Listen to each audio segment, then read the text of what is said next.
Hello' everyone. আজি এটা চিকেনৰ নতুন ৰেচিপি বনাওঁ আহক, হাৰিয়ালি চিকেন।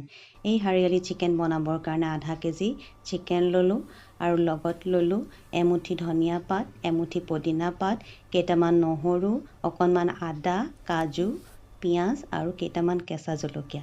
এই সকলোখিনি একেলগে মিক্সিত লৈ পেলাই অলপমান নিমখ দি পেলাই পেষ্ট বনাই ল'ম। তাৰপিছত এই পেষ্টটো এই মাংসখিনিত সানি পেলাই আধা ঘণ্টাৰ কাৰণে মেৰিনেট হ'বলৈ দিম। দি এটা কেৰাহীত তেল গৰম হ'বলৈ দিলোঁ। তাতে গোটা মছলা দিলোঁ, তেজপাত দিলোঁ, পিঁয়াজটো গল্ডেন ব্ৰাউন হোৱালৈকে ভাজিলোঁ। ভাজি তাতে হালধি, জিৰা, ধনিয়া, মিট মছলা সকলোখিনি দি তাতে সেই মেৰিনেট কৰি থোৱা মাংসখিনি ঢালি দিলোঁ।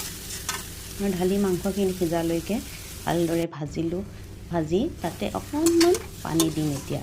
যিহেতু এইটো বেছি জুলীয়া নহয়, গ্ৰেভি হ'ব, সেইবাবে অকণমান পানী দি আকৌ এই মাংসখিনি ঢাকনা মাৰি পেলাই সিজিবলৈ দিলোঁ। সিজাৰ পাছত এই মাংসখিনি প্ৰায় আমাৰ হৈ গৈছে।